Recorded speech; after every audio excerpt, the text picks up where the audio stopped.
bagian yang ketujuh telah diceritakan, Jail Singgih akhirnya berhasil mendapatkan racun ular yang sangat dia butuhkan. Bisa ular yang dia peroleh di hutan kecil itu akan dia pergunakan untuk membunuh Restu Singgih, adiknya sendiri. Jail Singgih merasa adiknya itu harus disingkirkan.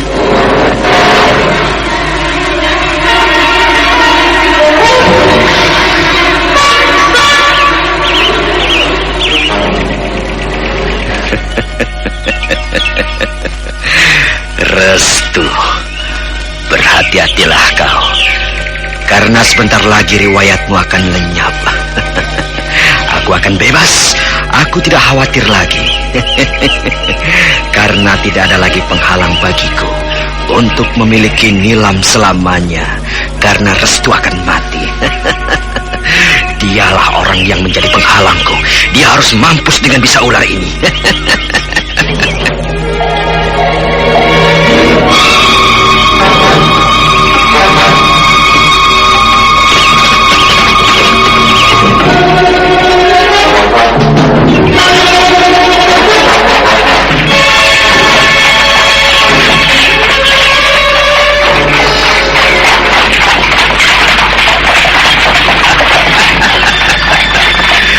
Restu, kau harus mampus. Kau harus lenyap dari pandanganku. Kau tidak boleh ada di hadapanku. Di antara aku dan Nilam. Kau hanyalah penghalang bagiku. Kau hanya ingin menghancurkan segala harapanku. Kalau kau sebenarnya tidak rela Nilam kawin denganku. Aku tahu kau masih mengharapkan Nilam jadi istrimu selamanya. Itulah yang aku khawatirkan. Kini kau tidak akan melihat Nilam lagi. Kau tidak akan mendengar suara-suara lembut gadis itu. Orang sepertimu memang harus mati. Matamu sudah buta. Percuma orang sepertimu. Kau sudah tidak berarti apa-apa bagi dia. Memang sepantasnya kau mampus dengan racun ular ini.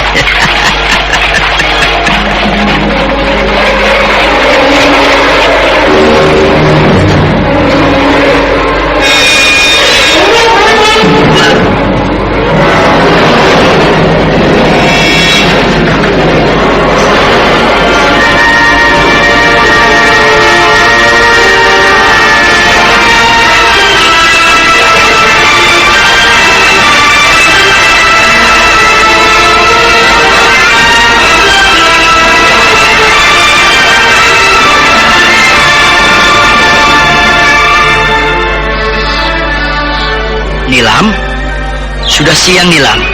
Sudah waktunya kau harus makan. Ini, aku bawakan bubur hangat untukmu. Ini, terimalah bubur ini Nilam.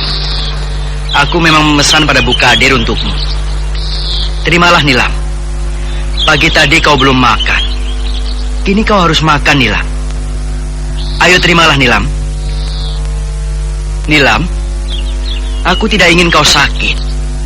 Walaupun kau tidak mau bicara padaku, tapi terimalah bubur hangat ini. Ayo Nilam, kau harus makan. Jangan menyiksa dirimu begitu.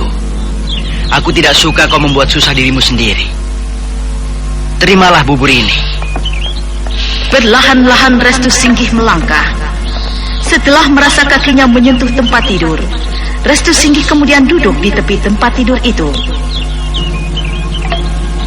Nilam, apakah kau berada di hadapanku? Iya, aku yakin kau sedang duduk merenung di hadapanku. Terimalah bubur ini. Kau harus makan, Nilam. Ingatlah kesehatanmu. Kau sedang hamil. Jangan siksa dirimu. Makanlah. Ayo, kasihani aku, Nilam. Aku ingin kau makan. Jangan turuti perasaanmu terus. Aku tahu, Restu. Aku mengerti.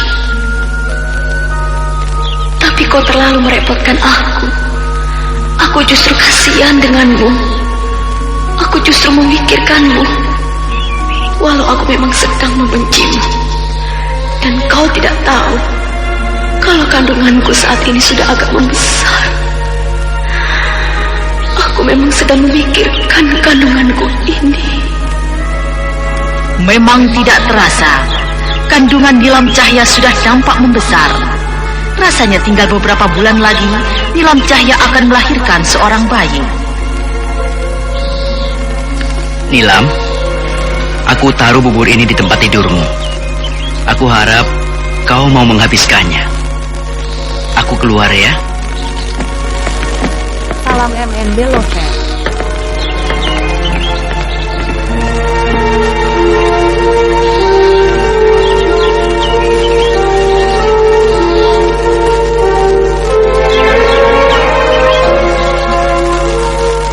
Bagaimana dengan Nilam dan Restu?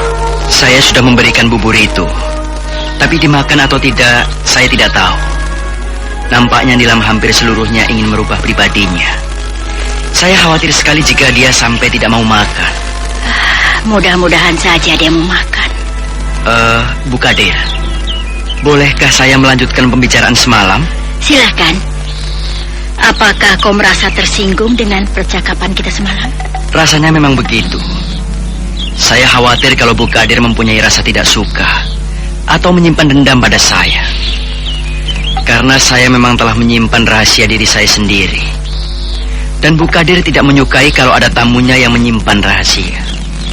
Saya hanya ingin menjaga kewaspadaan. Karena kalian berada di rumah saya. Saya merasa khawatir jika di antara kalian menyimpan rahasia-rahasia yang sifatnya kejahatan. Maaf, itu menurut perasaan saja. Begitu betulkah apa yang ada dalam pikiran Bu Kadir? Ya, bukankah kalian belum kami ketahui yang sesungguhnya? Kalian di sini hanya tamuku, dan aku perlu waspada atas segala yang ada pada kalian. Kukira Den Restu mengerti, dan tentang kejadian semalam itu juga. Den Restu mengatakan telah mendengar suara teriakan laki-laki di gudang belakang. Itu pun telah menjadi pikiran saya. Saya ingatkan pada Den Restu. Saya sebagai tuan rumah, saya wajib melarang tamu saya berbuat bebas di rumah ini. Saya harap Den Restu jangan sekali-kali datang ke gudang itu lagi. Terima kasih atas peringatannya. Saya minta maaf kalau telah lancang dan kurang ajar. Tapi perlu juga Bu Kadir ketahui, saya pun wajib bertanggung jawab atas keamanan rumah ini. Karena saya tamu, saya wajib membantu segala yang terjadi di rumah ini, termasuk suara teriakan yang saya dengar semalam. Saya sebenarnya bermaksud akan melihat dan menolong orang itu, karena saya yakin suara teriakan laki-laki semalam itu adalah suara teriakan yang sedang dalam bahaya. Den Restu, apakah memang ada orang lain selain kalian di rumah ini? Aku di sini hanya dengan kalian. Dan sudah aku katakan, aku memang mempunyai seorang pembantu. Tapi dia sudah lama pergi. Dia adalah Bakar. Memang seorang laki-laki. Dan kini dia sudah tidak ada lagi. Dan kalau ada orang lain, lalu siapa orang itu? Barangkali itu hanya perasaan Den Restu saja. Apa memang telinga saya yang sudah tidak normal? Tapi saya jelas sekali mendengarnya. Walaupun mata saya buta, saya tidak bisa melihat apa-apa. Tapi saya peka sekali dalam pendengaran. Jelas malam saya mendengar suara teriakan laki-laki. Dan itu pasti orang. Suara itu berasal dari gudang itu, Bu Kadir. Aku khawatir sekali.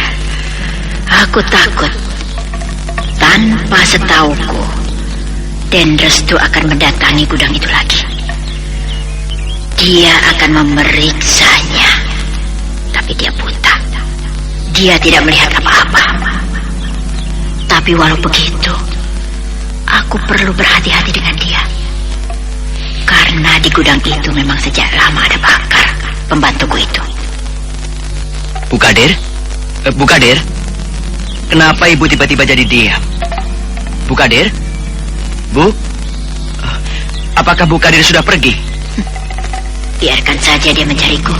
Dia tidak tahu kalau masih ada di depannya. Kasihan kau Den Restu. Bu Kadir? Meeting lagi. Kabur yuk. Ayo, telepon bos dulu deh. Bos, saya absen ya. Tadi siang makan buru-buru, bos. Terus keanginan naik motor. Ini perut kembung dan begah, bos. Bos, saya ikut meeting sore ya. Mahnya kambuh, perih banget. Iya. Bos, lambung saya perih, mual dan muntah terus. Akut. Bos, Don, di speaker ya. Buat kalian yang selalu kompak, Anton, minum Gazero. Cepat atasi kembung dan begah. Rini yang sakit mah, minum Proma. Dan Lina yang kena mah akut, minum Proma Double Action. Kalau kalian punya masalah lambung, solusinya bukan ngabur dari meeting, tapi percayakan pada ahlinya lambung. Saya tunggu kalian di ruang meeting. Siap, Bos. Lambung sehat bersama Proma, ahlinya lambung. baca aturan pakai. Bu Kadir, mata saya memang buta. Saya tidak bisa melihat apa-apa. Saya tidak bisa melihat ibu ada di mana. Tapi janganlah mempermainkan saya. Kenapa ibu diam terus? Apakah Bu Kadir merasa tersinggung? Apakah ibu merasa tidak suka dengan pengakuan saya bahwa saya benar telah mendengar suara teriakan seorang laki-laki di gudang itu? Saya tidak berbohong, Bu. Telinga saya masih normal. Kalau Bu Kadir tidak percaya, ibu boleh periksa sendiri gudang itu. Saya yakin semalam memang sudah terjadi sesuatu di gudang itu. Di gudang Bu Kadir. Rupanya ibu memang tidak suka dengan pengakuan saya. Tapi maaf, saya tidak bermaksud menuduh rumah ibu penuh rahasia. Aku terima pengakuanmu itu. Oh, Bu Kadir, ibu masih mau bicara dengan saya? Kau tamuku di sini. Aku perlu sopan. Tapi kalau tamuku sendiri tidak sopan, aku pun bisa berlaku semauku. Segala pengakuanmu tentang kau mendengar suara teriakan tadi malam di gudang belakang, aku mengakuinya. Itu kau sendiri yang mendengar. Tapi aku tidak merasa melihat atau mendengar kalau di gudang belakang rumahku sudah terjadi apa-apa. Kau sudah aku beritahu, gudang itu hanyalah gudang kosong dan tidak pernah dipergunakan apa-apa lagi. Maafkan saya. Sekali lagi maafkan saya. Barangkali memang saya terlalu tidak sopan. Terlalu kurang ajar bersikap bebas di rumah ibu. Aku tidak menuduhmu begitu. Tapi begitulah keinginanku. Maaf, aku tinggal dulu. Sementara itu, tanpa diketahui siapapun, ternyata di balik pintu kamar, Nilam Cahya mendengarkan dengan penuh perhatian percakapan antara Restu Singgih dan Bu Kadir. Aku yakin apa yang dikatakan Restu itu benar. Dia pasti memang mendengar suara teriakan seorang laki-laki di gudang belakang rumah. Aku kini jadi tahu kalau di belakang rumah ini terdapat sebuah gudang. Aku akan membuktikannya. Aku harus membuktikan segala pengakuan Restu itu. Kenapa Bu Kadir sampai tidak suka dengan semua itu? Kenapa Bu Kadir nampaknya begitu khawatir dengan pengakuan itu? Aku jadi curiga. Dan aku sebenarnya memang sejak semula sudah curiga pada perempuan itu. Dia sangat baik, padahal dia tidak mempunyai hubungan apapun pada kami. Kenapa dia begitu ingin menolong kami, menampung kami di rumahnya ini, membiayai segala kebutuhan perkawinan, dan menyuruhku untuk tinggal di rumahnya ini terus? Aneh, memang mencurigakan. Dia pasti mempunyai maksud-maksud tidak baik padaku, juga pada Restu. Bu Kadir tidak akan mencurigai aku, karena dia tidak mengetahui kalau aku sejak tadi mendengar percakapannya. Aku harus menyelidiki gudang itu, walau aku dan Restu keadaannya sudah jauh berubah. Tapi kalau ada masalah yang membahayakan begini, aku harus tetap memiliki pikiran dan perasaan yang sama. Aku tidak akan menghilangkan segala kepribadianku yang sebenarnya, walau bagaimanapun.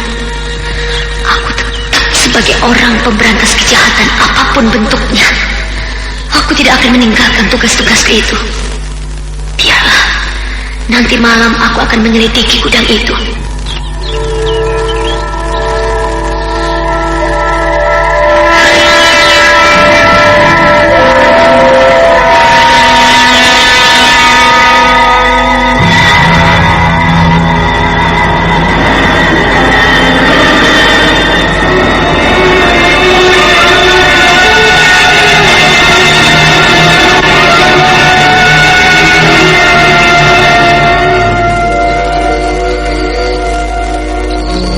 Malam sudah tiba. Sesuai dengan rencananya, malam itu, tanpa diketahui oleh siapapun, Nilam Cahya keluar dari kamarnya. Gadis itu bermaksud akan menyelidiki gudang yang ada di belakang rumah itu.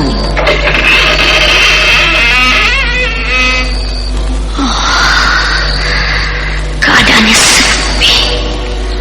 Aku harus cepat keluar dari kamarku ini. Aku harus menutup pintu kamarku dulu. Nah, pintu kamarku sudah aku tutup. Aku harus cepat pergi ke belakang rumah. Kamar Bu Kadir nampak tertutup rapat. Mudah-mudahan perempuan itu memang sudah tertidur pulas.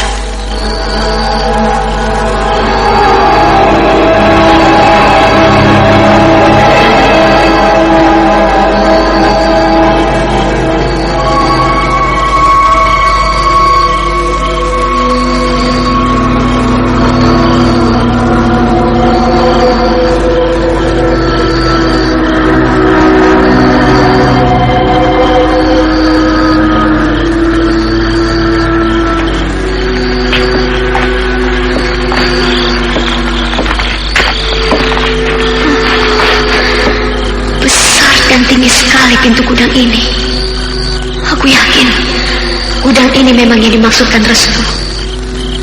Tapi pintu gudang ini tertutup rapat. Aku akan mencoba membukanya.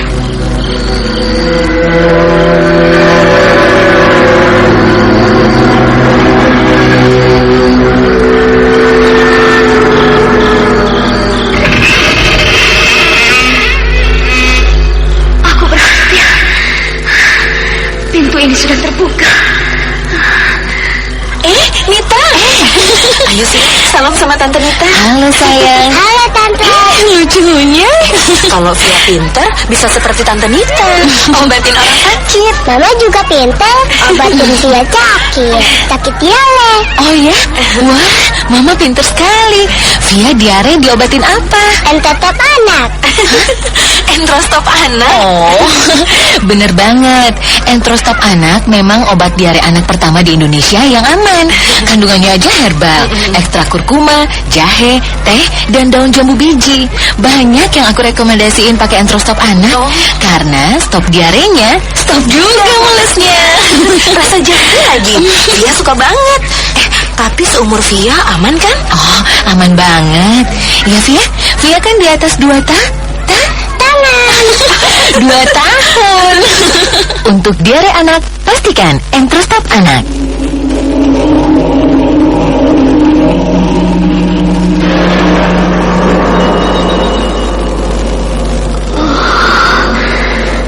Gelap sekali. Aku tidak melihat apa-apa. Hanya kegelapan saja yang aku lihat. Tapi sepertinya tempat ini sebuah ruangan besar. Iya. Apa yang bisa aku lihat di tempat ini? Suasananya pengap dan gelap gulita. Tapi aku merasakan menyentuh sarang laba-laba. Iya, nampaknya tempat ini kotor sekali. Sepertinya ini sebuah gudang yang sudah tidak dipergunakan. Untuk apa sebenarnya gudang ini? Apakah memang gudang ini sudah tidak dipergunakan lagi oleh Bu Kadir? Keadaannya nampak kotor sekali. Iya, kakiku banyak menyentuh kayu-kayu berserakan.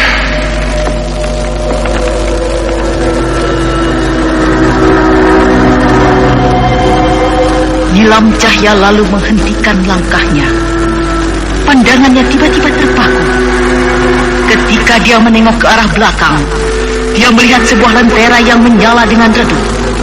Nilam Cahya semakin terperanjat. Dia melihat sosok tubuh seorang laki-laki tergantung dengan leher terikat ketat. Lidahnya keluar, kedua matanya melotot. Mas Andri Tawani!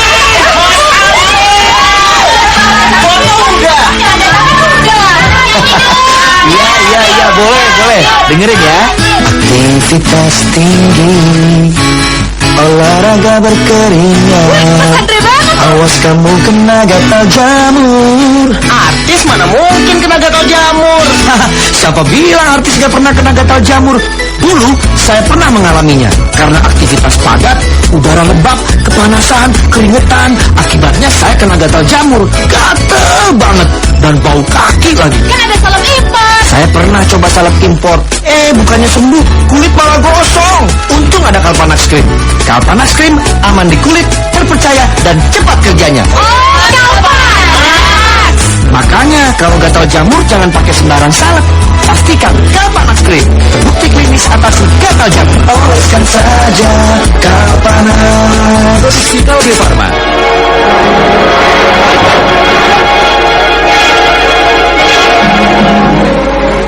Bagaimanakah kisah selanjutnya? Mayat siapakah yang tergantung itu?